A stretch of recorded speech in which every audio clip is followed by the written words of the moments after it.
Bienvenue sur le podcast Vilain Canard, le podcast où on parle de l'histoire des gens d'horizons très variés. Place à l'épisode du jour, c'est parti.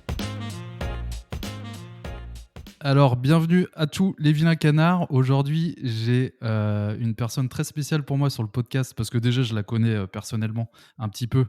Et puis parce que c'est une personne qui m'a emmené sur mes premiers 4000 mètres dans les montagnes et qui m'a emmené au sommet du Mont Blanc. Cette personne, c'est Serge, qui est entre autres guide de haute montagne, qui a fait beaucoup de choses dans sa vie. Serge, merci beaucoup d'être là. Et ben, je vais commencer par te poser une question simple à poser, mais peut-être plus compliquée à répondre. C'est qui es-tu et qu'est-ce qui te fait vibrer dans la vie? D'abord, j'aimerais dire bien le bonsoir à tous ceux qui m'écoutent. Ça fait plaisir de pouvoir partager quelques instants avec vous. Moi, je m'appelle Serge Retely, je suis guide de haute montagne et conférencier. Et qu'est-ce qui me fait vibrer dans la vie? C'est les émotions. J'adore tout ce qui est émotif. Toute ma vie a été basée sur vivre des émotions, des expériences et de la nature humaine me fascine. Eh ben, c'est très beau comme réponse. Alors, tu as eu plusieurs vies dans ta vie, hein. Est-ce qu'on se tenterait à faire un résumé des aventures, on va dire, les plus marquantes, celles qui ont duré le plus longtemps ou qui ont été les plus intenses pour toi?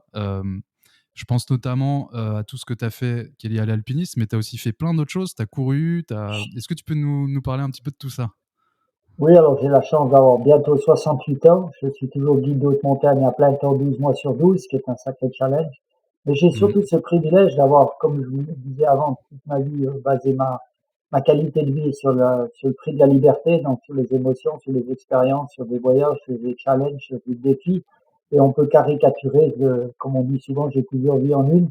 C'est que j'ai commencé dans les grandes lignes par être un boxeur. Alors, avec une très jolie carrière amateur à l'époque, j'ai été 6 fois champion suisse de boxe.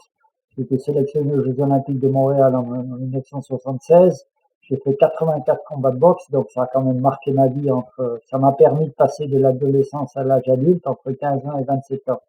À 27 ans, j'ai Mhm. arrêté. Je suis devenu guide de montagne très rapidement par mes passions. Et après, j'ai fait que de la montagne pendant 10 ans, comme guide professionnel, avec intercalé l'amour de la communion intense avec la grande nature. Donc, j'ai pas mal pratiqué de l'alpinisme solitaire, sans corde, sans assurage, sans rien, à un niveau qui, disons, n'est pas l'extrême de l'extrême, mais qui est quand même extrêmement pointu, aussi bien la façon du Cervin que l'intégrale de Pétret pour les amoureux de montagne, ça tout de suite, c'est une référence. Donc j'ai fait beaucoup d'alpinisme solitaire où la moindre erreur est fatale et on en meurt. Et un jour, ma chance, c'est d'avoir pris la décision peut-être d'arrêter instantanément. J'ai souvent eu ce privilège de changer de vie radicalement en prenant une décision après quelques réflexions et je m'en suis tenu.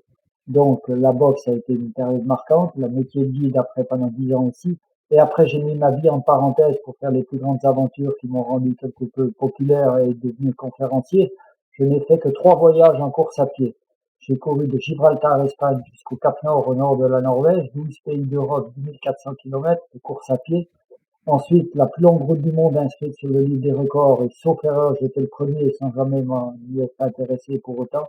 J'ai couru d'Ushuaia, Patagonie, Cap Horn, Terre de Feu, l'intégralité de l'Amérique du Sud, l'Amérique centrale, le Mexique, les États-Unis, le Canada et l'Alaska jusqu'au terminus des routes. 3 ans non-stop. 24 115 km qui nous a valu notre premier livre et des conférences. Et ensuite, on a enchaîné un tour du monde de 5 ans et 3 mois au travers des 5 continents. 40 912 km de course à pied. Si on cumule l'intégrale de l'Europe, l'intégrale des Amériques et un tour du monde, ça représente 75 000 km de course à pied à 12 km à l'heure, les 5 continents, 66 pays du monde. Assisté et vécu partagé de mon ex-femme assise sur une moto avec une petite remorque. Aucune équipe logistique, aucune équipe d'assistance, on a tout géré nous-mêmes. Les maladies, les pays en guerre, les accidents, la corruption et j'en passe. Et depuis que je suis rentré le jour anniversaire de mes 50 ans, j'ai arrêté la course, j'ai tourné la page, j'avais dit ce que je voulais faire, j'étais au bout du rêve, ça m'a laissé bien. Et depuis maintenant plus de 15 ans, je suis de nouveau guide de haute montagne à plein temps, 12 mois sur 12. D'ailleurs, le podcast qu'on est en train de faire avec mon ami Alex, je viens de rentrer de montagne avec mes clients, j'aurais dû au revoir il y a à peine une heure. C'est magnifique. Pendant que tu parlais, je me suis posé une question. Est-ce que tu sais expliquer pourquoi cette capacité, enfin, tu as eu cette capacité dans ta vie à aller à fond dans une activité, à la dévorer et puis ensuite, presque en un claquement de doigts, à changer et à mettre tout en place pour que le changement devienne concret? Oui, j'arrive certainement à répondre. Je sais pas si c'est la pure vérité, mais je pense qu'en se donnant à fond dans quelque chose et en vivant des émotions fortes, il arrive un moment, il faut soit on en veut toujours plus, et puis on voit qu'on n'y arrive pas, soit parce que les années avancent, soit parce que ça devient trop compliqué ou trop dangereux. Et finalement, en poussant trop loin le bouchon, on finit par basculer de l'autre côté, on devient un peu caractériel et aigri sur la condition humaine. Et j'ai surtout pas envie de ça. Je suis quelqu'un qui croit en l'énergie de vie positive et j'essaie de l'imposer à moi-même aussi, en sachant qu'en arrivant à un certain moment donné d'exigence, on pourra pas, peut-être pas aller plus loin, il y a au prix négatif, ce que je viens d'expliquer. Donc, il est bon de se regarder dans un miroir au propre figuré. J'ai fait ça quelques fois dans ma vie. Je me regarde dans le miroir et je me pose la question. Pourquoi tu continues à boxer? Pourquoi tu es guide de montagne? Pourquoi tu continues à courir? Et si je trouve pas de réponse dans la demi-heure de regarder un miroir, on est très mal à l'aise en regardant un miroir sans trouver de réponse. Ça veut dire qu'il faut prendre une décision. Et là, j'ai pris les décisions. Et c'est peut-être ça qui fait que j'ai plusieurs vies en vie. OK, OK, OK. Hem, alors du coup, dans tes aventures, il y avait aussi, si je me trompe pas, la traversée, de l'Atlantique? Est-ce que c'était l'Atlantique? Bon, il reste toujours quelques jokers quand on me demande ce que j'ai fait dans ma vie. Donc, Les effectivement, fameux jokers, oui. c'est, c'est une aventure exceptionnelle et extraordinaire, la plus étrange et la plus spéciale que j'ai eu l'occasion de partager avec un ami de Vancouver, Canada. On a traversé l'océan Atlantique à la rame en 2011, donc j'avais 56 ans. Et la traversée de l'océan Atlantique à la rame, sur 8 milliards de personnes sur la planète, on est peut-être une centaine ou 150, je n'ai pas le chiffre précis à l'avoir fait. C'est pas rare, mais c'est quand même assez exceptionnel. Il y en a pas beaucoup, une centaine sur 8 milliards. Mais Oui. l'expérience est déjà très étrange de traverser l'océan Atlantique sur un canoë. Mais ce qui est beaucoup plus étrange, c'est ce que les gens ne savent pas, que je vais plaisir à expliquer ici. C'est qu'en fait, on a décidé de traverser l'océan Atlantique d'une manière complètement farfelue et complètement peut-être inutile, simplement pour aller vivre des émotions fortes et voir qu'est-ce qui allait se passer. Donc, on a décidé de ramer 2 heures chaque à son tour. Il y a un seul qui rame, mon partenaire ou moi-même, 2 heures de rame. Et ensuite, vous avez 2 heures de récupération pendant lesquelles il vous faut faire à boire, faire à manger, réparer les boutons infectés, faire le plan de navigation GPS et dormir. Ce qui veut dire que vous tombez dans le sommeil en état semi-comateux, 1 heure, vous dormez 1 heure toutes les 3 heures, 24 heures sur 24 pendant 62 jours. Et cette expérience-là est beaucoup plus marquante que traverser l'Atlantique à la rame. Et c'est clair que c'est vraiment très très bizarre, mais ça permet d'apprécier la tasse de café à l'arrivée en tout cas. Tu m'étonnes, tu m'étonnes.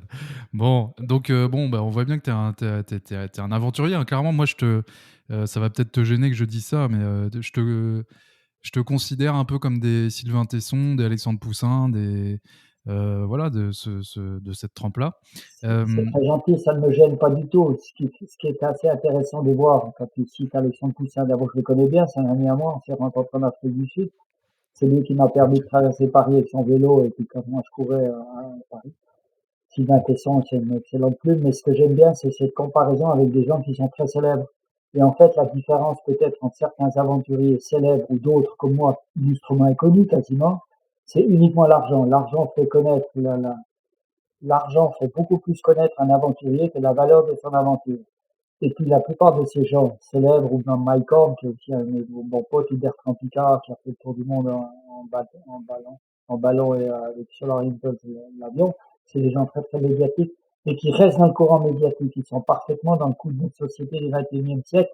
Ils font parler d'eux continuellement, ils font une aventure après l'autre pour rester dans le courant médiatique, soit pour faire un plan de carrière financier, soit parce qu'ils ont besoin de beaucoup de sous. Et moi, peut-être, j'ose espérer, en bien ou en mal, hein, ça peut être vu positivement ou négativement. J'ai fait exactement la démarche contraire. J'ai fait mes aventures pour vivre des émotions et des expériences, mais j'aime bien cette petite vie simple où avec n'importe qui, monsieur tout le monde, je suis abordable, je donne des conférences à des prix adaptés au prix du peuple, et je cherche pas forcément à faire un plan de carrière.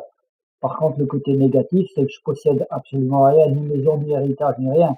Et j'ai la plus grande richesse que la planète puisse obtenir, c'est que j'ai la liberté, j'ai la bonne santé, j'ai l'énergie positive, j'ai des rêves plein la tête, et puis il me faut 5 vies pour vivre la moitié de mes rêves et une sixième pour me reposer. Par contre, si on devient très médiatique, on a des obligations qui vous enferment. Et moi, le prix de la liberté il est très important pour moi. Eh ben, c'est très clair et c'est hyper respectable. C'est vrai que effectivement le fait de devoir, entre guillemets «produire des choses constamment» pour avoir des sponsors et cetera, ça peut éventuellement, restreindre ta liberté. Effectivement, j'imagine que c'est assez vrai. Hem, alors pourquoi, nous les êtres humains, enfin certains en tout cas, dont tu fais partie je pense, pourquoi on aime partir à l'aventure alors qu'il peut faire, très froid, il peut faire très chaud, on peut souffrir, physiquement, on peut être essoufflé, on peut pas manger assez pendant toutes ces aventures et tout. Qu'est-ce qui nous pousse à faire ce genre d'aventure? Pourquoi on resterait pas chez nous devant la cheminée, à manger, des petits chips? Je dis pas que je dis la vérité en disant la réponse, mais je pense que l'humain, Ouais. depuis la création de la planète, les humains ont mis des milliers d'années de vie très très dure, terre à terre, sans les habits, sans le chauffage, sans la sécurité. Et puis maintenant, on est tellement arrivé à une vie aseptisée et confortable. On a du chaud, on a du froid, on ouvre un robinet, c'est normal, de l'eau chaude elle coule, on prend une douche, c'est normal. Et la vie est devenue, entre guillemets, tellement confortable sur le plan physique qu'on a besoin de se sortir de ce carcan pour sentir simplement la valeur des choses et ça nous permet de vivre des émotions. Il ne faut pas oublier que de faire du sport, c'est le luxe des pays riches. Quand vous êtes né dans un carton au bord de la route au Bangladesh ou en Inde ou bien au Togo, vous avez des quelques choix dans votre vie, vous n'en avez presque pas. Et pour ces gens-là, ça leur vient même pas à l'idée. Quand je faisais Mmh. mon tour du monde, les pays pauvres ne comprenaient absolument pas pourquoi je courais. La première question qu'on nous posait toujours, est-ce qu'on peut vous aider à réparer la moto? Elle doit avoir un problème mécanique. Pourquoi vous n'allez pas les deux dessus? Et quand je leur disais, non, non, la moto, elle va très bien, je cours parce que j'ai choisi de courir à travers les routes du monde, ils ne pouvaient absolument pas comprendre. Dans un pays pauvre, Mmh. quand vous êtes né pauvre, et c'est quand même les deux tiers de la planète, hein, il faut quand même mettre des choses en place. Mmh. Les deux tiers de la planète ils font pas du sport. Quand ils dépensent des calories, c'est pour sauver leur peau, pour partir au travail ou attraper un bus. Mais c'est pas faire du sport pour le plaisir du sport. Alors que chez nous, dans Mmh. les pays riches, le luxe d'être né dans un pays riche et en bonne santé, c'est de dépenser des calories pour faire du sport, avec toutes les valeurs qu'on y connaît, la revalorisation de soi, le prix de l'effort, la gratification d'un effort réussi, la confrontation aux conditions climatiques extrêmes, tout ça, ça nous apporte beaucoup d'équilibre et de bonheur. C'est pour ça qu'on le fait. Mais il faut pas oublier que Mmh. c'est un privilège et c'est un luxe. Courir le tour du monde en course à pied, ça sert à rien. Ça sert seulement à vivre intensément et à faire un podcast avec mon ami Alex ce soir. Et ben, oui, non, mais effectivement, c'est une bonne piqûre de rappel comme quoi on est vraiment privilégié. On est extrêmement privilégié Faut jamais et ça l'oublier. fait du bien de comment? Il faut jamais l'oublier. Ouais, faut jamais Comme l'oublier, dirait ça fait ma du bien femme mais Isabelle, la vie est un cadeau, faut juste pas l'oublier. exactement, exactement. Bon, bah, super. Est-ce que tu peux me donner ton alors c'est toujours difficile de répondre à ça, je sais, mais ton meilleur souvenir, pendant une de tes aventures? Alors, j'imagine que tu en as des millions, mais enfin des milliers, et peut-être inversement, pas forcément ton pire souvenir, mais une frayeur ou ta pire frayeur ou quelque chose qui est arrivé qui t'a fait dire: «Ouh là, Dans je suis une vie peut-être allé trop loin». d'aventurier, la vie que je mène, il y a tellement de moments très forts, positifs, et il y a tellement eu de frayeurs aussi, où j'ai quand même aussi la chance et la reconnaissance d'être toujours vivant et bien là. Euh, Ça aurait pu s'arrêter plusieurs fois. Donc la plus grande frayeur, c'est difficile à dire, parce que j'ai eu quelques jokers quand même dans ma vie. Il faut pas penser faire des grandes aventures sans avoir peur quelquefois. Maintenant, Mmh, le mmh, meilleur souvenir, je dirais plutôt que c'est un sentiment général des choses. C'est toujours cette même histoire, hein, de réaliser année après année que j'ai la chance d'être né dans un pays riche et en bonne santé, que j'ai eu la capacité de faire des choix et de les assumer. C'est un privilège inestimable, c'est le prix de la liberté. Comme je disais avant, pour moi, la liberté veut dire beaucoup de choses. Et je pense que ça, c'est parmi mes meilleurs souvenirs. Maintenant, sur un plan physique et concret, je dirais que dans ces voyages de 10 ans autour de la planète, qui sont quand même une tranche de vie majeure de mon existence, la plus belle chose, c'est qu'en fait, on est parti pour courir pour des enfants, parce qu'à l'époque, il n'y avait pas les réseaux sociaux, et j'ai monté tout un fan club, un plan médiatique dans mon petit canton du Valais de la Suisse, et ça marchait très fort, parce que c'était une belle histoire, et on vendait symboliquement 1 kilomètre pour un sourire d'enfant. Et le résultat des courses, on a quand même récolté plus de 450 000 euros pour des enfants. Alors quand je suis parti, j'avais mis cette corrélation humaine et humanitaire en place, Et je me disais, ben, faisons les choses intelligemment, quoi. Tâchons d'en faire profiter quelques personnes qui n'ont pas la chance, comme moi, d'être nés du bon côté du monde. Et en fait, Mmh. la surprise extraordinaire, c'est que nos meilleurs supporters pendant 10 ans sur les routes du monde, c'était les gamins.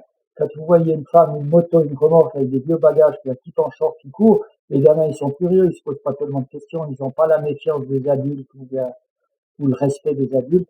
Donc les gamins, ils Mmh. viennent. Et on était principalement au Burundi des gamins. Et ce sentiment d'être perpétuellement entouré de gamins qui vous posent plus de 50 000 questions, j'ai trouvé ça magique, ça faisait chaud au cœur et j'ai trouvé que ça valait, ça c'était un tout beau sentiment.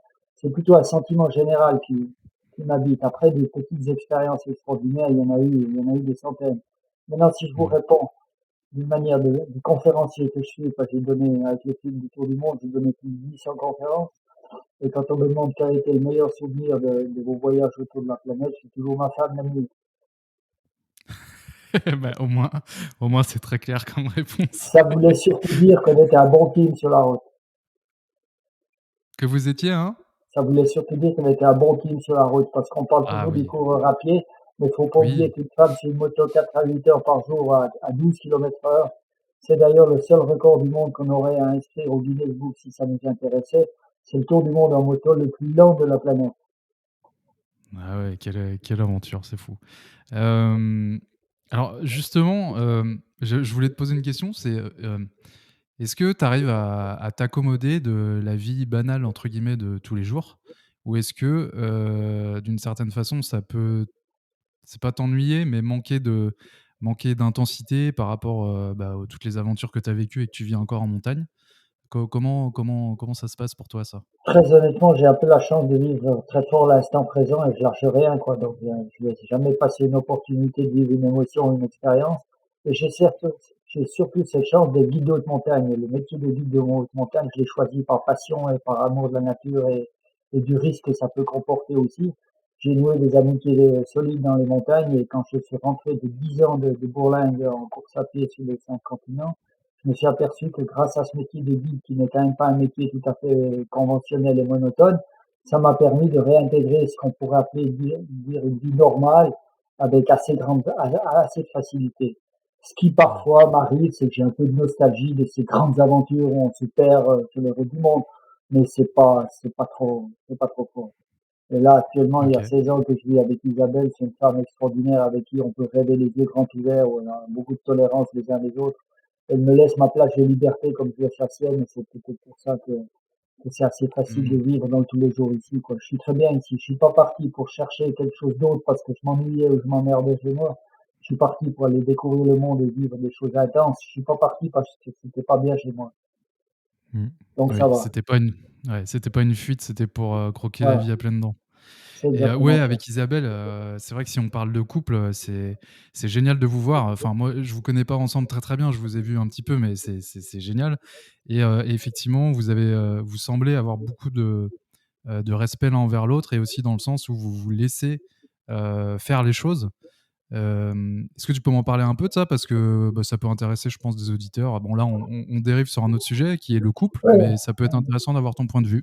Je pense que ce qui peut être intéressant dans la vie de couple, c'est que j'aurais tendance à caricaturer. D'abord, soyons très clairs, je suis dans ma troisième vie de couple. J'ai fait 15 ans avec le premier à Nicole, dont j'ai deux beaux enfants et je suis grand-papa deux fois de ma fille et un fils. J'ai une fille et un fils. Après, j'ai fait donc 15 ans avec une Nicole. Après, j'ai fait 18 ans avec une deuxième Nicole, 10 ans sur les routes, schématiquement parlant. On n'a pas eu d'enfants. Et maintenant, il y a 16 ans que je suis avec Isabelle.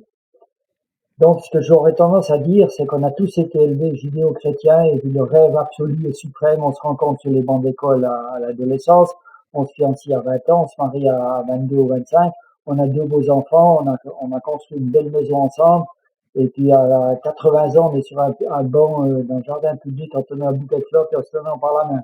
C'est magnifique, c'est extraordinaire, c'est fabuleux. Il y en a qui sont arrivés et je leur dis bravo et félicitations. Maintenant, la Mmh. vie m'a marqué d'une manière différente. Le prix des décisions que j'ai prises a certainement un rôle à jouer. Alors j'aurais tendance à dire, est-ce que si vous tournez le bouton et puis que vous apportez beaucoup et vous prenez beaucoup à plusieurs conjoints dans votre vie pour aller à 100 ans, est-ce que c'est vraiment grave ou pas? Moi je pense pas, je suis resté en bon terme avec la maman qui est grand-maman et je suis grand-papa. Je suis resté en bon terme avec la deuxième Nicole Et puis maintenant, c'est sensationnel. On a mis le fruit de nos vies passées, aussi bien Isabelle que la mienne, pour construire une maturité de l'âge que nous avons maintenant, qui est plus facile qu'à 20 ans ou à 30 ans. Donc Mmh. finalement, ce qui moi me dérange beaucoup dans les couples, c'est pas tellement combien de couples ils vivent dans leur vie, c'est beaucoup plus de me dire qu'il y a des gens qui se sont aimés un jour, et puis qu'un jour c'est un invectif de tous les noms d'oiseaux, et puis qui passe par tribunal interposé, et puis c'est vraiment des dialogues très malsains. Et ça, je pense que Mmh. c'est beaucoup plus douloureux que la séparation en soi. Ouais, c'est clair que quand tu en arrives à ce stade-là, il faut peut-être se dire qu'à un moment, il faut couper les liens, quoi. C'est plus quelque chose qui te fait du bien, donc il y a pas de raison de rester dedans. Bah, de nouveau, dans la vie de Hem, couple, on a peut-être su prendre en tant qu'adulte des décisions qui s'en est tenues. Peut-être on aurait pu continuer une de mes deux premières relations quelques années de plus, puis soit on aurait peut-être fini, malheureusement, comme beaucoup de gens, dans l'agressivité ou l'intolérance ou l'irrespect et la méchanceté.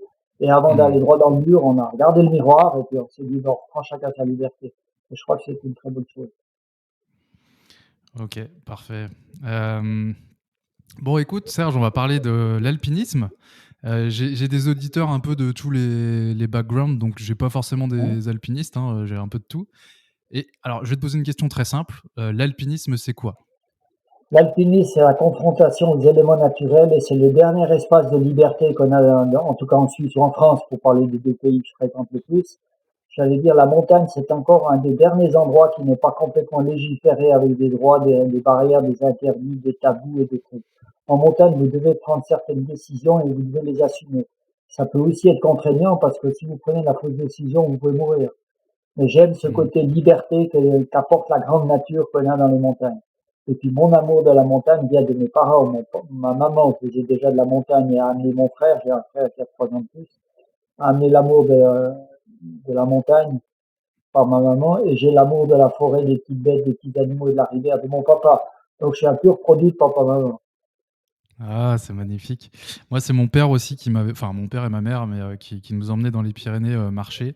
Et tu sais, quand tu es petit, au début, Je veux pas. tu gueules un peu, machin, et puis après tu te dis: «Mais c'est magnifique».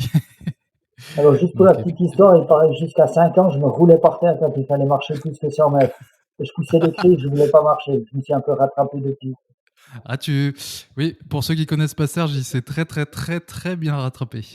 Hem, alors, quelles sont les raisons, du coup, qui t'ont mis à l'alpinisme? Sans parler de guide déjà, mais juste la pratique en elle-même, tu vois? Voilà, quelles sont les raisons qui t'ont mis à ça?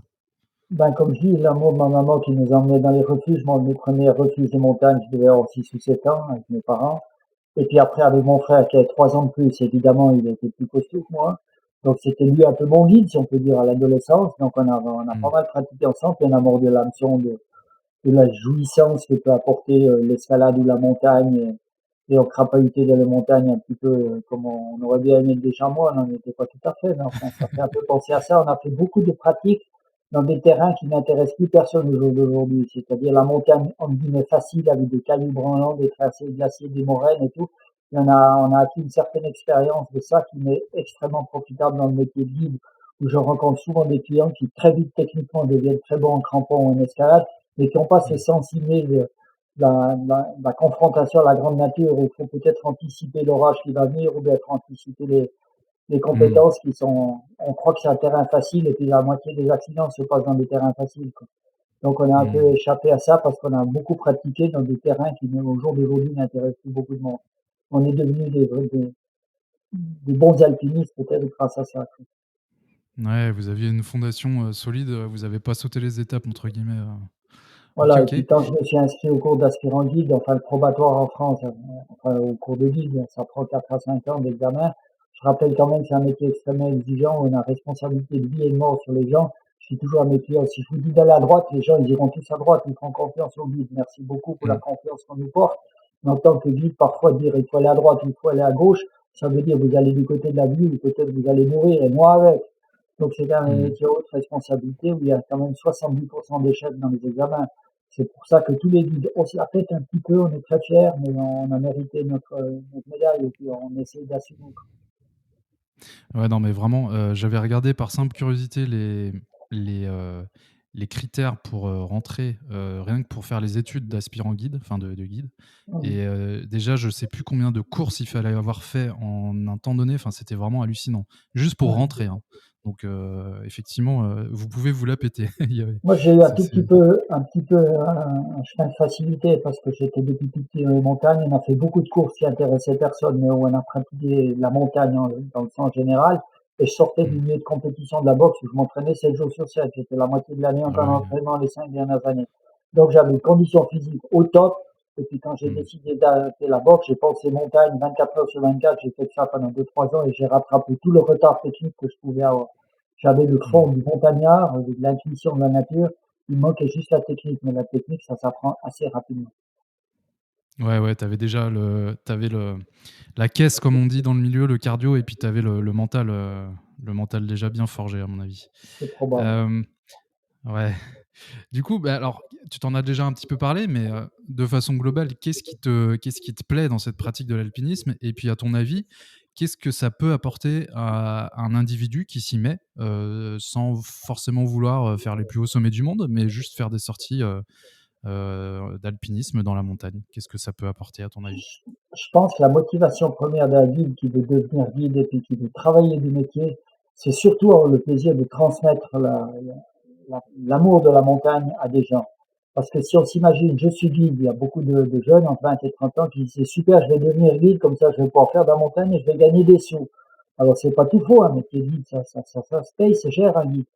Mais si c'est simplement l'appât du gain en disant je vais faire de la montagne, excusez-moi, malgré le respect que je leur dois, ils vont s'emmerder après 2 ans du métier parce qu'ils vont se rendre compte qu'ils font des cours faciles et puis que les clients, ils marchent jamais assez vite, ils sont jamais assez bons, ils font beaucoup d'erreurs. Donc je pense Oui. que l'essence du guide qui a envie de vivre du métier de guide, il faut qu'il ait l'amour des gens, il faut qu'il ait l'amour de se mettre au niveau d'amener des gens à vivre des émotions très fortes et des expériences dans un biotope qu'on appelle montagne. Et à ce moment-là, ça peut durer. Mais Mmh. autrement, il y a meilleur Ouais. temps de rester amateur, on fera plus de courses techniques en étant amateur qu'en étant guide. Mmh.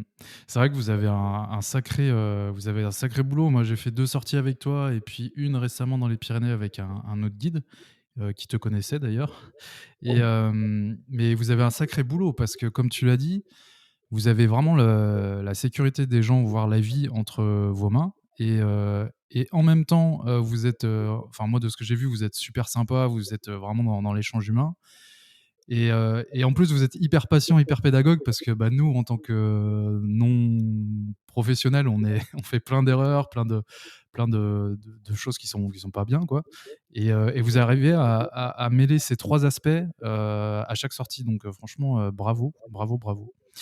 On Hem, essaye, mais j'aurais tendance à dire qu'on a le plus beau métier du monde, mais pas le plus facile, ça c'est sûr. Physiquement, il faut toujours être au ouais, top. On se casse un petit doigt, on arrête de travailler pendant 3 mois, quoi. Il n'y a pas beaucoup de métiers aussi comme ça. Mais ouais, ce c'est que clair. j'aime surtout, c'est ce que je disais, c'est que la haute montagne, la grande nature, on est obligé de pas se raconter de mensonges et d'essayer de prendre la bonne décision. Et en Mmh. montagne, la seule bonne décision, c'est celle qui vous fait rentrer vivant, en bonne santé à la maison. Après, à partir de là, on peut discuter qui a raison, qui a tort. Bah, là, le fait que tu parles de ça, c'est peut-être un sujet qui t'intéresse pas. Je suis désolé si c'est le cas, mais j'ai tout de suite pensé aux hordes de touristes, pour le K2, pour, enfin, tout ce qui est la chaîne des Himalayas. Qu'est-ce que tu penses de ce ouais, de ces pratiques de touristes qui payent très cher, le permis et cetera, pour, avec un masque à oxygène et tout, pour à tout prix aller sur le sommet? Hem, Je crois ouais, que qu'est-ce que tu en penses de ça? ton interrogation est tout à fait bonne, mais je pense que c'est pas seulement à l'Himalaya ou bien avec le masque à Mmh, oxygène à 8 mm. Je dis, il y mmh. a une fascination qui s'est mise en place depuis, je dirais, une vingtaine d'années avec l'avènement du trail. Depuis que j'ai arrêté de courir, le monde entier s'est mis à courir. Donc, depuis l'avènement du trail, du ski alpiniste, la revalorisation de soi, du dépassement de soi, la gratification de l'effort réussi, tout ça a pris un tel engouement que d'un côté c'est extraordinaire parce que ça fait bouger le peuple, donc c'est quand même sain, mais il y a une espèce de frénésie de consommation, Mmh. de, de frénésie qu'il n'y avait pas il y a encore jusqu'à il y a 15-20 ans en arrière, je dirais ces 20 dernières années, ça a explosé. Alors ça a beaucoup de bons côtés, mais ça a évidemment les effets collatéraux des gens qui ne veulent faire que ils zappent en fait, on est dans un monde de zapping. Moi je dis toujours nos grands-parents, ils avaient disons 20 choix dans leur vie. Ma génération en avait 50 de choix, c'est déjà sensationnel. Puis aujourd'hui, vous en Mmh. avez 300 les jeunes. Et à la limite, cette Ouais. année, je fais de la plongée sous-marine, je prends un expert en plongée sous-marine. L'année prochaine, je fais du parapente, je prends un spécialiste de parapente. L'année d'après, je veux faire de la montagne, donc je fais le Mont Blanc parce que c'est le plus connu. Donc je veux faire le Mont Blanc. Et à Mmh. la limite, si on a assez de sous, on veut faire l'Everest. On veut pas faire un autre 8000, on veut faire l'Everest. Les autres 8000, c'est déjà moins intéressant. Ou bien on veut faire que ça. Et en fait, on est des pinces partout, on est bon nulle part. Et puis on se Mmh. gargarise la cacahuète parce qu'on a l'argent et puis on paye très cher un spécialiste. Et on se dit, le spécialiste, il va nous régler tous les problèmes. Mais si tu fais une erreur en crampon sur l'arête des bosses au Mont Blanc, c'est pas sûr que j'arrive à te retenir. Et chaque année, il y a quelques cordées qui meurent, hein. La sanction, elle Mmh. est radicale, elle est mortelle. Et Mmh. l'Himalaya, c'est la même chose. Il faut pas oublier qu'il y a 14 sommets de 18 000 sur la planète. Le moindre des sommets de 8000 à moins de 30 000, 50 000 dollars, vous faites rien. Et si vous voulez l'Everest, parce que c'est le plus haut sommet du monde, il faut sortir 80 ou 100 000 dollars. Et pour quelqu'un comme moi j'aime les choses simples, c'est, je le disais par rapport à la médiatisation des aventuriers, que je critique pas, mais je suis pas comme ça. Moi, mettre 80 000 ou 100 000 dollars pour aller faire l'Everest et puis si possible m'en mettre 40 000 dans la poche quand je rentre, ça ne m'intéresse franchement pas beaucoup. Et c'est la Mmh. simple et bonne raison pour laquelle je suis jamais parti sur ces grosses expéditions, où les effets collatéraux de ces expéditions, c'est du gaspillage, c'est de la corruption, si on sous-paye les gens qui bossent pour vous, et finalement, vous êtes les seuls lauréats, le dernier héros qui a transcendé, je sais pas quelle limite, c'est pas tout à fait mon credo, quoi. OK, bah, oui, oui, je comprends tout à fait. Effectivement, le Mont Blanc alors du coup, toi, tu m'as emmené sur le sommet du Mont Blanc, c'était, vraiment une expérience, c'est, en fait, il y a pas de mots, mais même au les Brighton, hein, Ouais, tout à fait. c'était vraiment c'est vraiment des expériences magnifiques, dures à décrire, mais, c'est vrai que le Mont Blanc, avec le recul, là, je commence à vraiment prendre goût à l'alpinisme, là, je suis parti dans les Pyrénées, dans un endroit vraiment pas connu, enfin il y avait personne. En fait, c'est simple, il y avait il y avait que nous, on était 3 dans toute la montagne et c'est vrai que le Mont Blanc attire, de plus en plus, j'ai l'impression, avec tout ce qui va avec, on l'a vu même nous quand on est monté, des gens qui avaient des sacs qui étaient pas du tout adaptés, qui avaient pas le bon matos et tout et ça fait un peu peur, quoi. Ça fait un peu peur au niveau sécurité, quoi. Alors, je prendrais C'est la statistique de la secrétaire du bureau d'éthique de Chamonix, qui fait quand même référence, qui est la mecque mondiale de l'alpinisme, Chamonix, faut pas l'oublier. Je trouve que c'est extraordinaire, j'adore graviter dans ce milieu-là. Et la secrétaire, qui est en place depuis quelques décennies, là, elle arrive bientôt à la retraite, elle nous a expliqué un jour quelque chose qui m'a pas mal interpellé. Jusqu'à il y a 10, 15 ans, 20 ans en arrière, de nouveau avec l'explosion de la liberté d'action qu'a apporté le trail et le ski alpinisme principalement, elle disait jusqu'à il y a 15 ans en arrière, les 80% des demandes du Mont Blanc du monde entier étaient des gens qui avaient déjà mis des baudriers, déjà mis des crampons, déjà mis une corde et avaient déjà fait un peu ou beaucoup d'alpinisme. Et dans leur cursus d'amour de la montagne, le Mont Blanc devient incontournable. Le Cervin, la même chose à Zermatt. ouais. Et puis maintenant, depuis 10 ans à peu près, les 80% des demandes pour le Mont Blanc sont des gens qui n'ont jamais vu un crampon, jamais vu un baudrier, jamais vu une corde. Donc évidemment, il y a quelques situations qui amènent à haut risque. Et pour nous, les guides, c'est très compliqué parfois de guider ces gens-là qui sont pleins de bonne volonté, qui me disent à Mmh. moi comme guide, si je fais une erreur, tu me dis, tu m'engueules, ça m'est égal. Mais je peux bien gueuler, je peux bien faire tout ce que tu veux. Si tu fais une erreur, ça peut se passer en millième de seconde et c'est déjà trop tard. Donc Mmh. ça, voilà, ça c'est un peu l'évolution, comme je disais, des possibilités innombrables qu'on a, la médiatisation des réseaux sociaux, tout le monde veut faire la jolie photo du Mont Blanc et du machin, Mmh. mais la montagne, elle Mmh. s'en fout, que vous soyez bon, mauvais, débutant, vieux ou jeune, elle s'en fout, nous on fait que passer, hein. Ouais, mais je pense que c'est un bon message à passer parce que même si c'est magnifique, je pense qu'il faut pas griller les étapes effectivement. Mais on y reviendra justement sur l'évolution de la montagne parce que du coup, toi, tu fais ça depuis des années, donc ça je te poserai une question à ce sujet, ça m'intéresse d'avoir ton avis.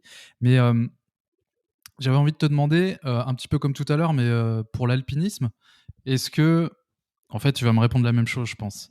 Ce qui est tout à fait, logique. Est-ce que tu aurais, un souvenir en particulier qui te revient, un plus beau souvenir et une plus grosse frayeur? Mais je pense que tu vas me dire aussi que c'est finalement l'alpinisme et le facteur humain jouent énormément, ce que tu partages avec les autres, joue Bon, énormément. les souvenirs, j'en ai deux qui sont très intenses. J'ai des souvenirs liés à ma période où je faisais de l'alpinisme solitaire. C'est une telle communion intense avec la nature où la réceptivité est complètement différente. Et j'ai ces deux paradoxes. J'adore être tout seul, hein, ou à prendre mes propres décisions et puis essayer de les assumer. Et puis j'ai Mmh. l'amour du partage avec les gens. Et mes plus grandes frayeurs n'ont pas été quand j'étais seul, elles ont toujours été quand j'étais avec du monde, parce que corriger une erreur qui peut être Ouais. grave à un moment donné, c'est très très compliqué, très difficile. Et je me suis fait des coups de cardio non négligeables avec ça. Après, je dirais que Mmh. les plus beaux souvenirs de mes solitaires, bah, il y en a plusieurs. J'ai fait le sommet de la Concagua en solitaire, 30 balles sur mes retours dans la journée, ce qui est quand même une performance assez costaud. J'ai fait l'intégrale de Peutrec, qui est la plus grande arête des Alpes en solitaire, hein, avec 90 mètres de corde dans le sac, où j'ai demandé de l'aide de personne. Et il m'a fallu 36 heures quand même pour la négocier. Donc c'est des grosses histoires. J'ai eu une très grosse frayeur dans la façon du serveur en solitaire où un caillou s'est détaché le matin et a passé entre mes deux marteaux à glace et a tapé le pied. Donc je me suis retrouvé suspendu sur un saut de piolet à 450 mètres du sol. Donc là, c'est pas moi qui ai décidé si je suis resté vivant. Si vous êtes croyant, vous dites c'est Dieu qui m'a protégé. Puis si vous n'êtes pas croyant, vous le devenez très vite ce jour-là. Mmh. Donc Eh voilà ben, des dis donc. souvenirs très forts comme ça. Après, il y a eu d'autres jokers, hein. Le dernier joker que j'ai eu, c'est en 2014. J'ai quand même fait 250 mètres de chute avec ma cliente. On a fini à l'hôpital en hélico et par miracle, on n'avait rien de très grave finalement. Ah ouais, 250 mètres quand même. Ah oui, d'accord. OK, Ouais, OK. à 200 km/h, quoi. Donc Eh c'est ben, dis donc. conséquent. Bon, Ouais. bah, content que tu sois toujours là. Et elle aussi. Hem, je voulais te demander comment, tu as vu la montagne changer au fil des années? Parce que du coup, tu es guide, depuis longtemps maintenant. Comment tu as vu la montagne évoluer? Et là, ce que j'entends, c'est, les paysages et éventuellement l'impact du réchauffement climatique. Et puis, comment tu as vu, tu as déjà commencé à en parler, comment tu as vu ta clientèle, enfin les gens que tu emmènes en tant que guide évoluer? Bon, tu as déjà commencé à en parler, mais je te pose Bon, la question. au niveau de l'évolution de la montagne, soyons très très clairs, vu que mes premiers refuges j'avais 6 ou 7 ans, j'arrive à 68 ans, donc il y a 60 ans que je suis en montagne, plus ou moins intense. Il y a 40 ans que je suis guide de haute montagne officiellement, 30 ans de guide à plein temps, 12 mois sur 12, donc je peux me permettre un vague petit regard là-dessus.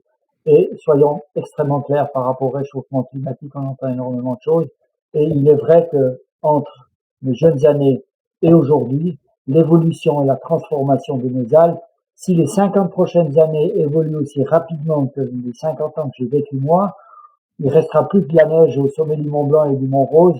Et puis le métier de guide en tant que tel, comme on me l'a appris, le guide traditionnel que je suis, avec corde, crampons, piolet, traversée de glaciers, les grandes arêtes des Alpes, ce métier-là sera révolu. On n'en parle plus. J'ai eu une période de vie extraordinaire. Ce métier de guide, comme je le dis moi, comme on me l'a appris, comme j'adore le transmettre, comme tu parlais, je t'ai guidé au Brighton et au Mont Blanc, ça n'existera plus sous cette forme-là. Mais ne soyez pas pessimistes, les jeunes aspirant guide ou vouloir guide. Le métier de guide restera toujours extraordinaire, mais il aura complètement changé. Il sera des encadrements de groupe, des team building, des formations continues en escalade, en via ferrata, en parapente, en canyoning, en, en toutes sortes d'activités fun et sensationnelles. Ça sera certainement un magnifique métier. Mais le métier traditionnel, corde, crampon, piolet, est en voie de disparition. La montagne a extrêmement évolué, a extrêmement changé. Tout est devenu beaucoup plus compliqué à l'heure actuelle et ça s'accélère au long des années.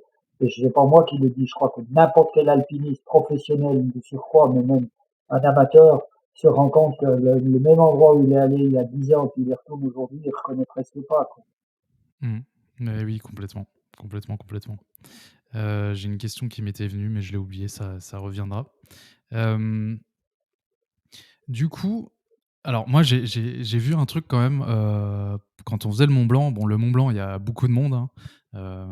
Il y a beaucoup de monde et du coup, on peut voir, d'autres gens, d'autres guides. Et ce que j'ai remarqué, c'est que tu es le plus âgé de tous. Clairement, tu étais le plus âgé. Alors ma question, c'est: comment tu expliques le fait que tu sois toujours guide à cet âge-là? Et aussi, comment tu expliques le fait que tu sois toujours en si bonne santé, physique, que tu es toujours aussi la caisse? C'est-à-dire que si je prends quelqu'un de 30 ans, je prends 20 personnes de 30 ans autour de moi, je suis sûr, je les mets à côté de toi et ils sont essoufflés au bout de 20 minutes, de marche dans la montagne. Donc tu as vraiment toujours la caisse. Comment tu expliques ça?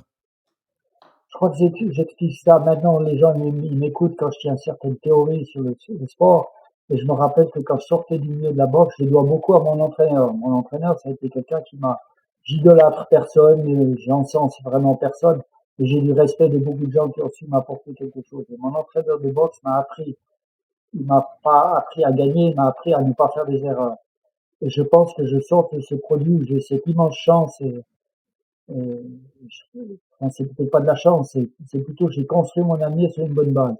C'est-à-dire à 30 ans, quand j'expliquais la récupération du sport et comment est-ce qu'on pouvait tirer très fortement sur son organisme sans se foutre envers la santé, on me disait, je me souviens très bien qu'un médecin qui me disait, oui, monsieur Rupi, c'est très bien ce que vous dites, c'est certainement juste, mais vous verrez quand vous aurez 50 ans, si vous continuez à tirer sur votre organisme, vous aurez les genoux foutus, vous aurez le dos foutu, l'estomac qui marche plus, puis les vertèbres de travers. Alors bon, j'ai continué à appliquer ça. Maintenant, j'ai 68 ans, je suis toujours sur le terrain 12 mois sur 12. Et maintenant, les gens, ils commencent à croire. Ça veut dire qu'au jour d'aujourd'hui, de nouveau, avec cette explosion de faire du sport, de consommer du sport, malgré le respect que je dois, les 50% des trailers au jour d'aujourd'hui le font très mal. Alors, ils ont parfois des excellents chronos, mais ils sont complètement foutus parce qu'ils le font mal. Mmh. Ils Mmh. font des grosses erreurs de base qu'il faut pas faire. Je prends juste un simple exemple pour les trailers qui voudraient bien écouter les cours à pied. Mon entraîneur de boxe me disait chaque fois, je faisais un footing tous les matins de 3 quarts d'heure à 1 heure, 6 jours par semaine. Donc c'est là que j'ai commencé à courir. Et il me disait toujours, quand tu descends des descentes, tu cours à la même vitesse qu'à la montée. Alors ça paraît ridicule, mais c'était une image. Ça veut dire les descentes, il n'y a rien de plus mauvais pour un cours rapide. Quand vous regardez maintenant les cours à pied ou les marathoniens ou les trailers, les 50%, je n'ai pas le chiffre juste, mais beaucoup trop en tout cas, mais beaucoup de Mmh. pourcents, je suis gentil quand je dis 50%, c'est peut-être 80%. Même à l'entraînement, 4 fois par semaine, quand ils vont courir, ils courent comme des hélices à la descente, ils font les chocs et ils vous disent tous la même chose. Moi, c'est à la descente que je suis très fort. Oui, ils sont très forts. Mais l'organisme, il s'en fout qu'on soit fort ou qu'on soit pas fort. Il va arriver un Mmh. jour, l'usure prématurée va s'installer, l'arthrose va s'installer. Ils passent d'un kiné, d'un ostéo à l'autre tous les 3 mois. Alors, ils font des belles performances. Mais ils vieilliront pas bien. Et je pense que c'est un peu le même principe en montagne. Les gens ne s'entraînent pas, mais ils veulent faire le Mont Blanc parce que c'est connu. Il faut faire le Mont Blanc. C'est une magnifique montagne. J'adore. J'ai eu plaisir à l'idée. J'y vais 5 à 8 fois par été au Mont Blanc et j'ai toujours le même plaisir parce que c'est une belle montagne. Le Cervin, c'est la même chose. Le Cervin a le même attrait que le Mont Blanc, mais comme c'est beaucoup plus dur, c'est un peu plus sélectif. Mais il y a aussi des gens de n'importe quel, qui n'ont absolument pas le niveau. Ils rêvent que du Mont Blanc, du Cervin, de l'Everest, d'un Humide, enfin des trucs emblématiques. Et Mmh.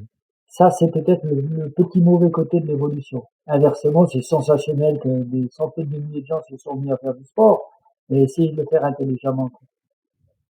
Et ouais, bah, écoute, il y a plein de sagesse là-dedans. Effectivement, moi, je le constate aussi, qu'on cherche, enfin, notre génération, on cherche beaucoup la performance à tout prix et en fait, on pense pas à la longévité, ce qui est dommage, en fait, parce que Je te coupe, Alexandre. Les gens oui, ne cherchent pas forcément que la performance.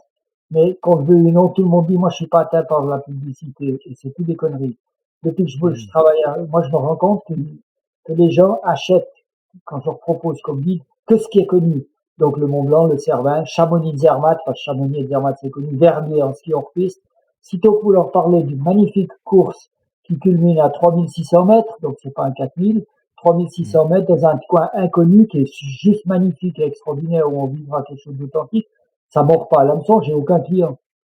Donc j'ai mmh, des clients que dans les trucs qui sont connus. Si je parle de Mont Blanc, je pourrais faire 50 Mont Blanc par été, hein, si vous voulez, parce que tout le monde veut y aller.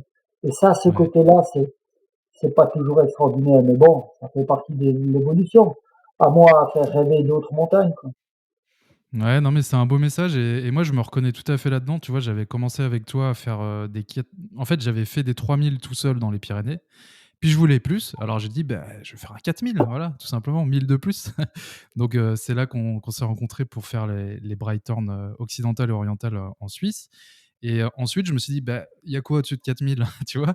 «Ah bah, on va faire le Mont Blanc, c'est le plus haut d'Europe occidentale, on va faire ça» et en fait, suite à ça, là, je sens que je commence à m'intéresser à des courses pas du tout connues, là, ce que j'ai fait, par exemple et en fait, le plaisir, il est immense parce que déjà, tu as la montagne un peu plus pour toi. Là, on était 3 pour toute la montagne, donc bon, il y a pire et c'est tout aussi bien et c'est tout aussi intense et c'est Mais tout c'est aussi très juste ce que beau, tu dis. Tu prends le bon virage et j'espère que ceux qui l'écoutent vont faire la même chose.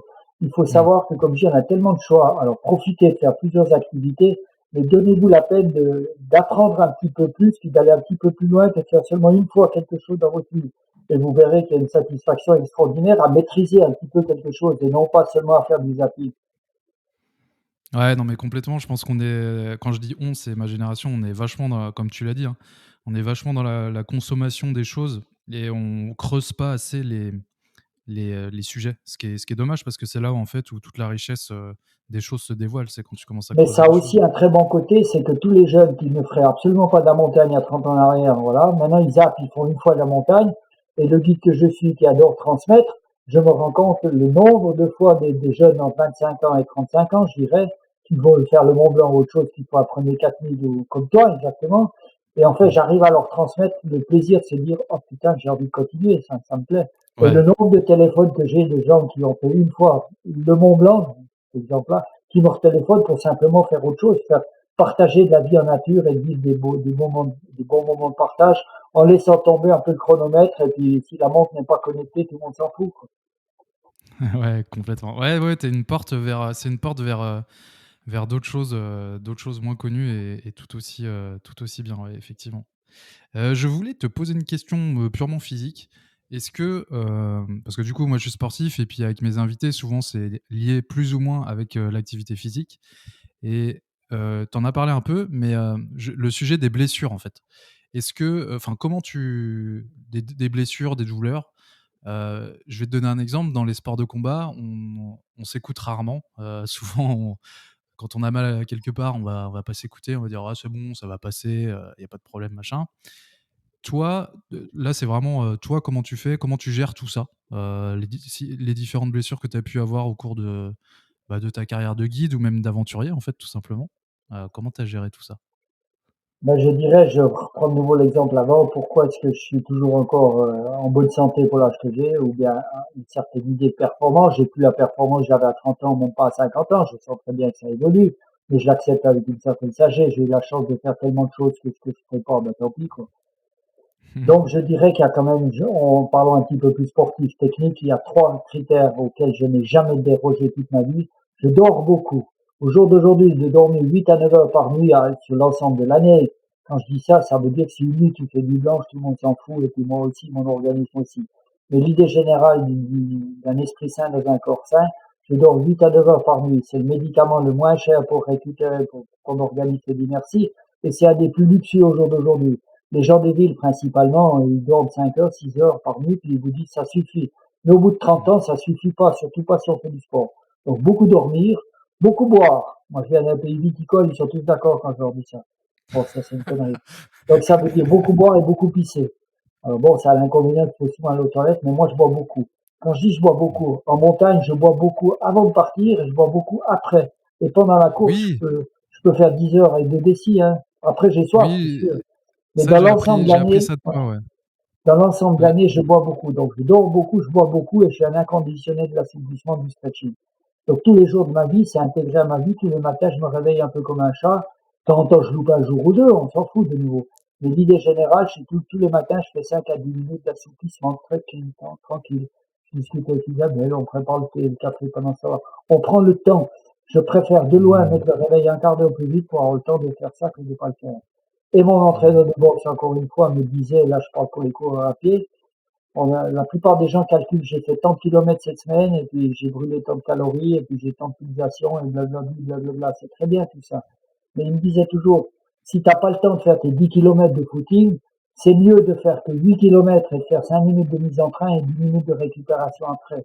Ça sera beaucoup plus profitable que de faire 10 kilomètres. Même si tu fais que 5 kilomètres, n'oublie jamais ta mise en train. Et au jour d'aujourd'hui, tous les trailers, pratiquement tous ceux que je croise et que je connais, ils partent, ils disent, je pars tranquillement le premier kilomètre pour m'échauffer. Et si vous les Mmh. regardez dans la pratique, ils font 100 mètres tranquilles et puis après ils sont à vitesse de pointe.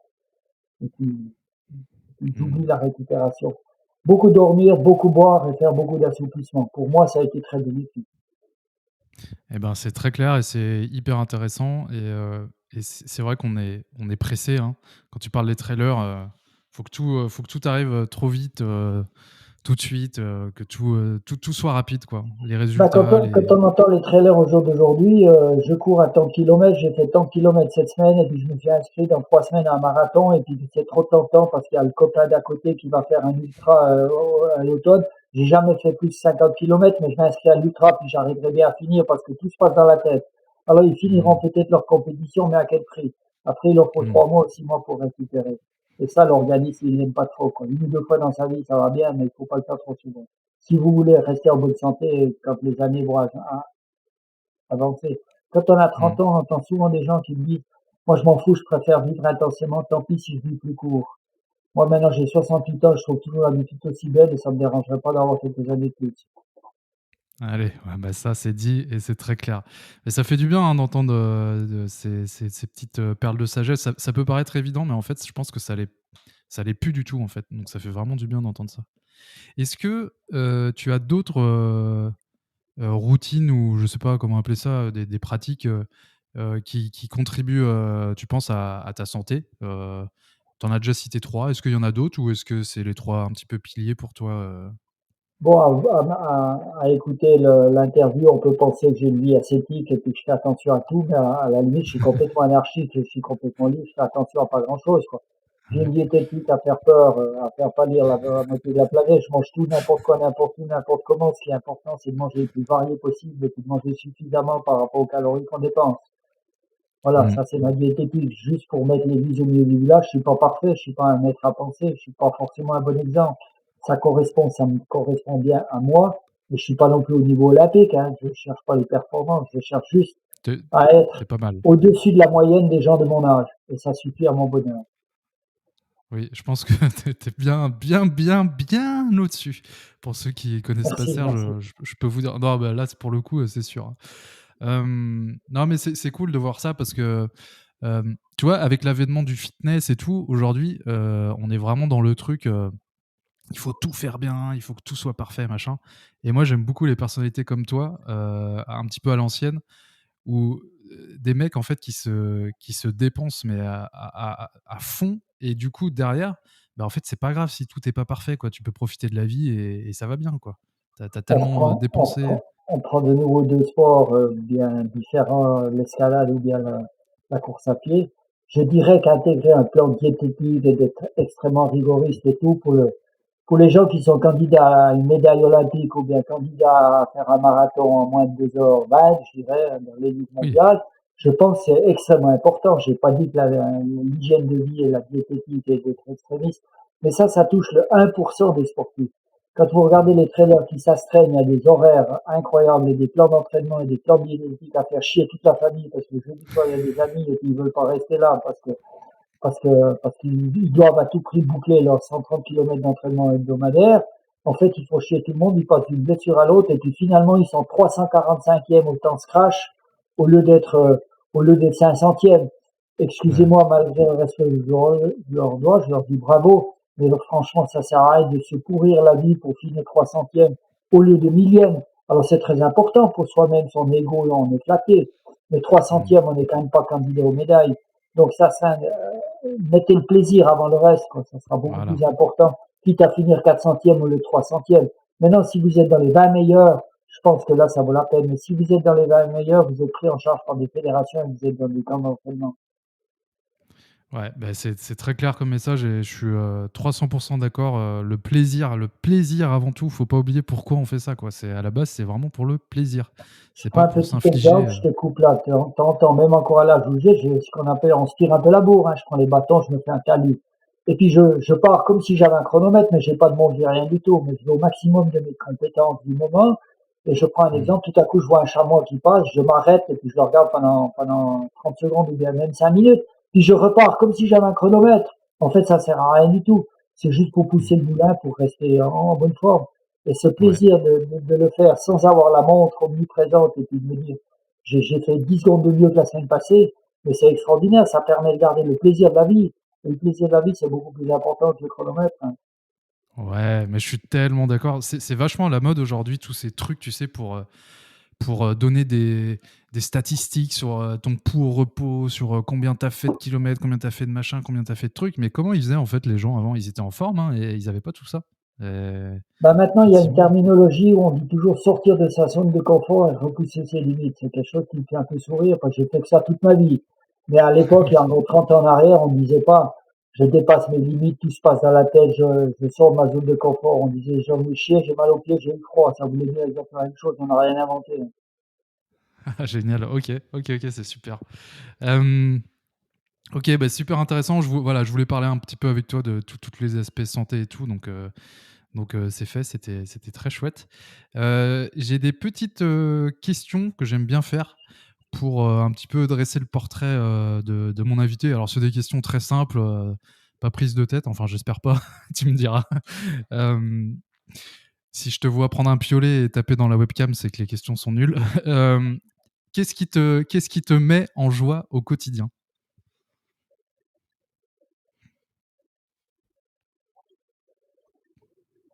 Qu'est-ce qui me met en joie au quotidien? Ou qui t'épanouit, si on peut le dire différemment? Mais il y a 50 000 choses, quoi. Le plaisir d'être vivant quand je me réveille, le plaisir de partager une tasse de thé avec ma femme, le plaisir de voir mes enfants, le plaisir de me dire aujourd'hui il fait beau ou il fait mauvais, mais je vais pouvoir faire une activité qui me plaît. Je crois à la vie en général, j'ai tendance à apprécier énormément de choses dans la vie et tout ce qui ne me plaît pas, j'essaie de le mettre de côté, quoi. Ouais, c'est magnifique. J'ai une question qui m'est venue pendant que tu disais tout ça. Est-ce que tu as toujours eu cette énergie, ultra positive ou est-ce que, je sais pas, hein, ou est-ce que c'est quelque chose que tu as travaillé ou je sais pas, des choses dans la vie qu'on fait que ou est-ce que tu étais comme ça naturellement? Je crois que j'ai un peu cette chance d'être naturellement porté sur l'enthousiasme de la vie qui m'habite. Il y a peut-être une raison, mais c'est mon frère qui a mis le doigt là-dessus, c'est que je suis né très prématuré, je suis né à 6 mois et demi à 1,3 kg. Et à OK. 68 ans, 1,3 kg, c'était vraiment la survie. Maintenant, on fait des progrès dans la médecine. Et je pense que Mmh. j'ai cette niaque de survie qui vient de mon origine prématurée.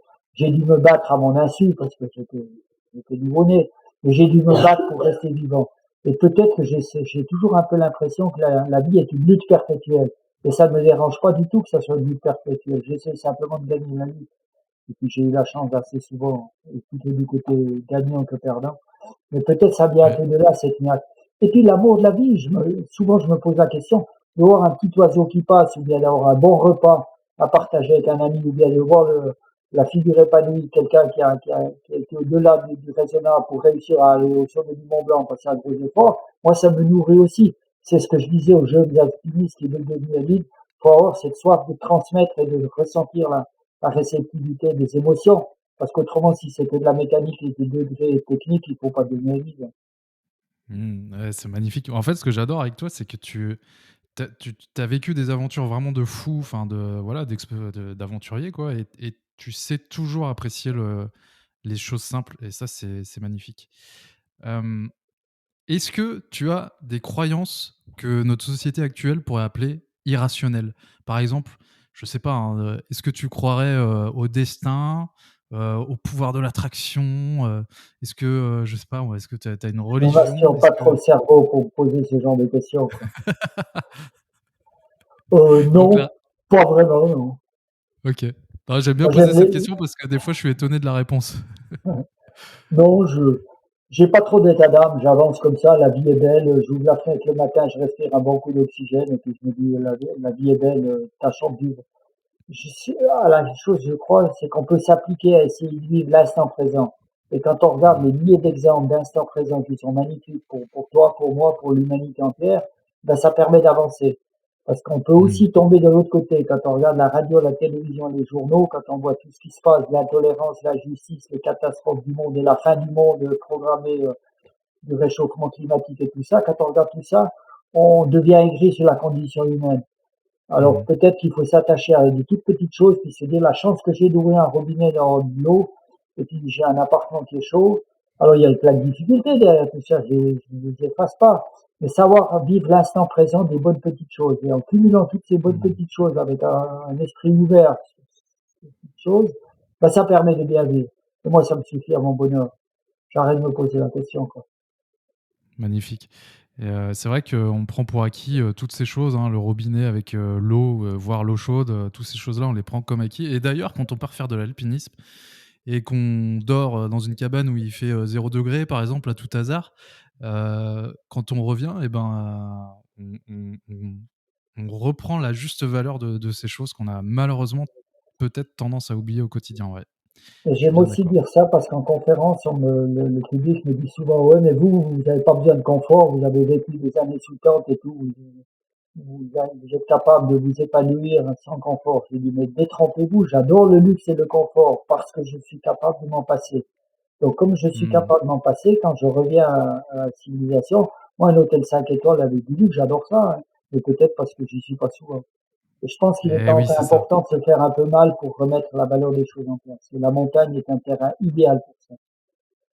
Ouais, je suis complètement d'accord. Je crois que c'est Sylvain Tesson qui dit, je vais écorcher sa phrase, mais qui en gros dit, que le luxe, c'est la cessation de la douleur ou un truc comme ça et on en revient à ça au final. Hem, alors une petite question, farfelue. Si tu pouvais avoir un super pouvoir, lequel ça serait? Si j'avais un super pouvoir, c'est des questions existentielles, je me pose pas souvent parce que Justement, j'aime euh, j'aime bien. si j'avais un super Je t'embête pouvoir, un peu. bah pourquoi pas 100 ans de plus, hein. Ah, bah, ouais, c'est un beau super pouvoir. Bon, toi, tu es original parce que, les autres invités, les 3 que j'ai eus ou à qui j'ai posé la question, ils m'ont tous dit pouvoir voler. Je sais pas D'accord. pourquoi, mais voilà. Non, 100 ans de plus, il y a tellement de belles choses à faire. Comme je le disais avant, il me faut 5 vies pour vivre la moitié de mes rêves et une sixième pour me reposer. Donc si j'avais 100 Mmh. ans de plus, on pourrait continuer à vivre Oui, avec plein d'émotions encore, avec plein de partage, plein de belles choses. ouais, ouais, ouais. Hem, qu'est-ce qui peut t'exaspérer chez les gens? Un trait de caractère ou un comportement? L'intolérance. Au jour Ah, d'aujourd'hui, je me rends compte que quand on présente une situation quelconque, que ce soit la télévision, radio, journaux ou bien le voisin, en millième de seconde, on dit c'est bien ou c'est mal, c'est juste ou c'est faux. Et ce côté d'intolérance maximum, le monde m'a appris à ouvrir le regard. Ce qui est bien chez nous n'est pas forcément bien de l'autre côté du monde. Je prends un exemple mmh, tout à fait concret. J'avais le privilège, j'ai ponctué le tour du monde d'actions humanitaires liées à la condition de la femme ou de l'enfance. Et après pas mal d'autorisations et autres, ça a pris 6 mois, on a réussi à rentrer dans une prison au Liban, une prison pour adolescents. J'étais quand même 3000 quand il y a place pour 1500 personnes, donc c'était un milieu carcéral compliqué. Et là, il y a un mmh. jeune, je mets un peu le contexte sur ça, il y a un jeune Ouais. qui était incarcéré là, qui vient vers moi d'une manière assez agressive, et qui me dit, tu sais pourquoi je suis en prison? Bon, il m'a dit, je suis en prison parce que j'ai tué mon père. Et j'ai tué mon père parce qu'il a violé ma sœur. Oh là Donc, là. dans la religion musulmane, en fait, il a lavé l'honneur de la famille, il a rendu justice. Donc, dans Mmh, son village, j'ai pas dit qu'il était bien vu, mais on le respectait parce qu'il a rendu la justice, parce qu'il n'y a pas une civilisation au monde qui tolère que le père il viole la fille. Donc ça, mmh, là-dessus, on est, je crois, tous d'accord. Donc, il a mmh, rendu justice. Donc, dans son village, il est presque bien considéré parce qu'il a rendu la justice, mais par rapport à la loi des hommes, il est coupable de meurtre, de surcroît sur son père, donc il est en prison. Est-ce qu'il a raison? Est-ce mmh, qu'il a tort? Est-ce que c'est bien ou est-ce que c'est mal? Je suis pas là pour donner une réponse. Je suis juste là pour mmh, expliquer que la tolérance, il faut faire très attention quand on juge. Il faut parfois prendre un peu de recul. Et le Tour du monde, s'il m'a apporté une qualité en plus, enfin, c'est 10 ans de course à pied dans les routes du monde, chez les pauvres, chez les riches, chez les biens, chez les mauvais, chez les gentils, chez les méchants, m'a apporté ce petit regard de tolérance. Actuellement, quand je reçois une info, j'essaye de prendre un minimum de recul avant de dire il a raison ou il a tort. Ça ne veut pas dire tout le monde il est beau, il est gentil. Ça veut juste dire avoir un peu plus de tolérance. Et avec un peu plus de tolérance, je vous garantis que la vie est beaucoup plus agréable. magnifique. Eh ben, dis donc, il y aura des perles, de sagesse dans ce podcast.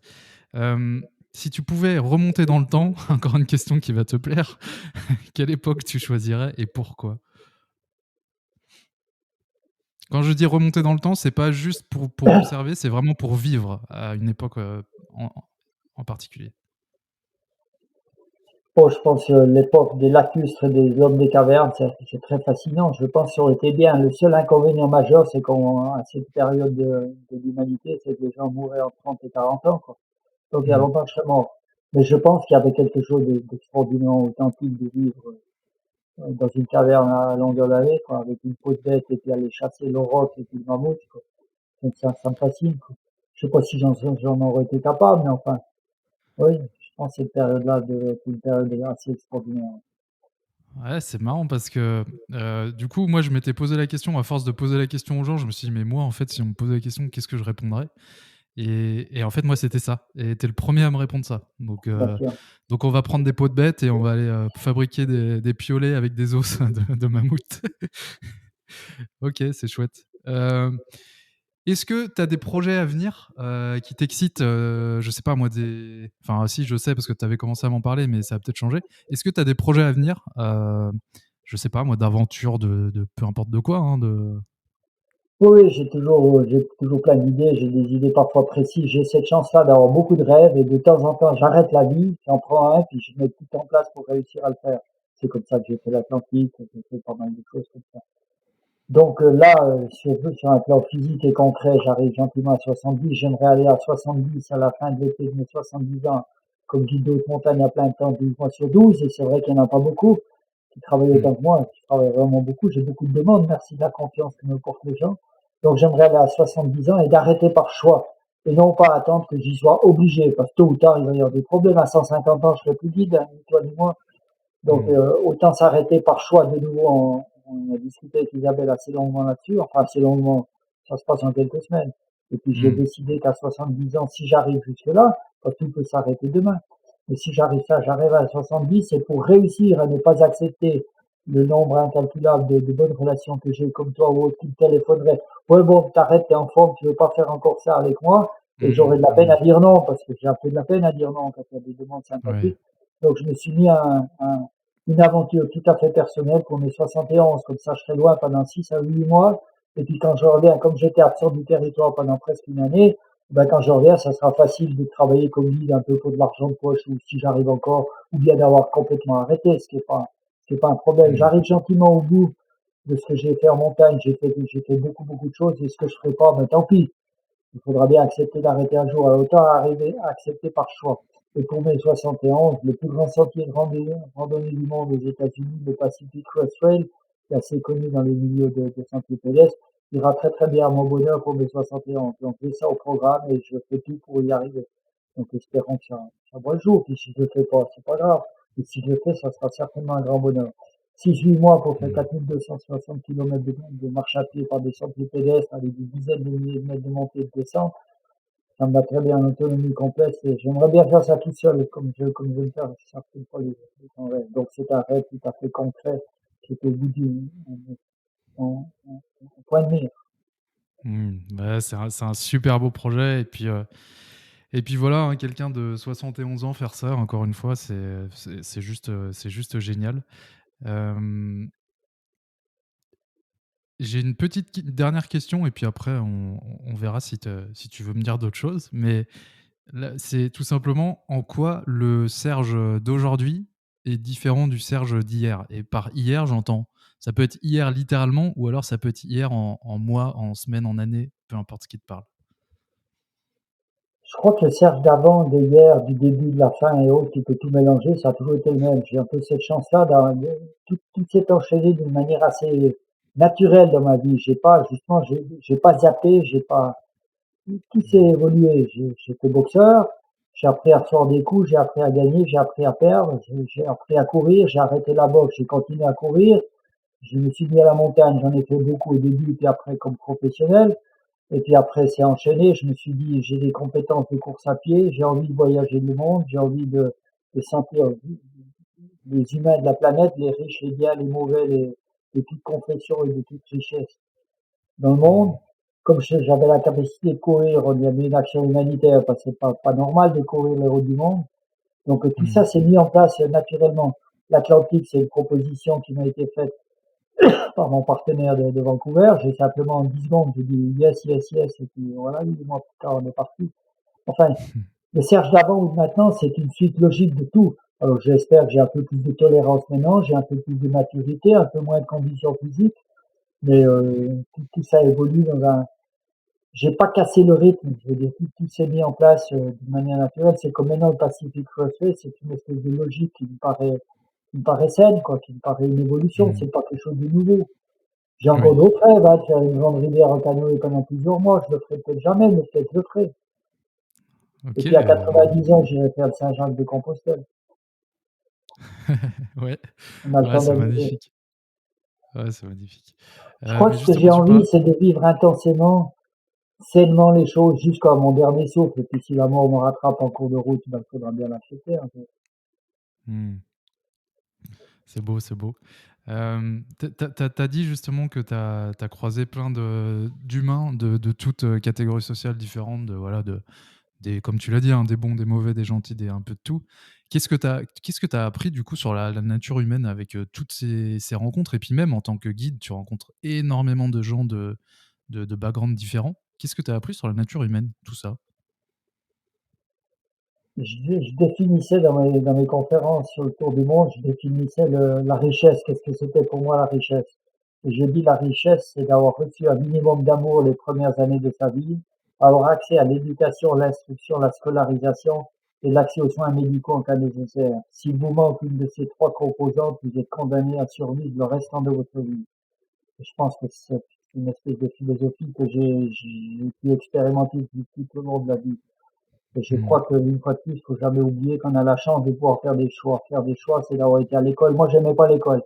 Évidemment, on Mmh. peut comprendre un peu pourquoi je me suis un peu chié sur la chaise du matin au soir. Donc, j'avais déjà envie de bouger, probablement à mon insu quand t'es gamin, tu t'en aperçois pas autant, mais la vie a Mmh. montré que j'étais pas très stable sur ma chaise d'école, quoi.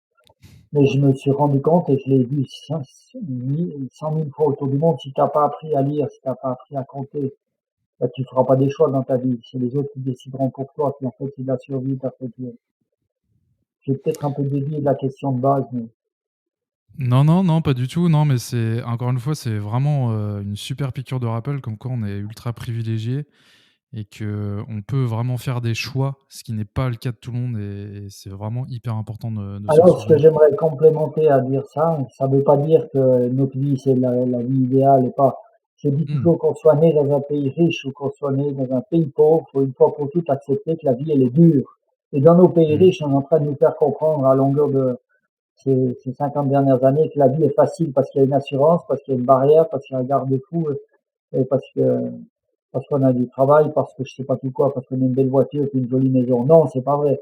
La vie des pays riches, Mmh. elle est dure, ça occupe pas toutes les difficultés qu'on a, on le voit tous les jours. Et ça veut Mmh pas dire mh. que c'est facile. Mais un jour ou l'autre, vous devez vous poser la question, est-ce que vous préférez vivre avec les difficultés des pays pauvres ou vous préférez vivre avec les difficultés des pays riches? Et à ce jeu-là, tout autour du monde, j'ai vu des riches aller habiter dans les pays pauvres parce qu'ils sont privilégiés, évidemment. Mmh. Quand tu as 2000 Mmh. euros en France, tu vis pas riche, mais si tu vas à Madagascar, t'es le roi du monde Ouais. avec 2000 euros par mois. Alors, ces Mmh. cas-là, oui. Mais j'ai jamais vu des riches aller vivre comme vivent les pauvres dans les pays pauvres. Ça, j'ai jamais vu ça. Donc, on accepte une fois pour toutes de se battre avec les difficultés des pays riches ou les difficultés des pays pauvres. Et personnellement, je préfère me battre avec les difficultés des pays riches que les pays pauvres. Magnifique. J'ai une autre question qui m'est venue, pendant ce temps, c'est, bah, vu que tu as pas mal vécu, je t'ai posé la question pour la montagne tout à l'heure, mais là, je te la pose de façon beaucoup plus générale. Quelle évolution tu as vue entre, je sais pas moi, c'est peut-être compliqué à répondre, hein, comme question, tu me diras, mais, entre ton enfance, ton adolescence, ta vie adulte jusqu'à maintenant, quel changement tu as vu, beh, je sais pas, dans la façon de vivre, de penser des gens, voilà, en général, les gens, quoi. Les gens, en tout cas, on va dire en Occident.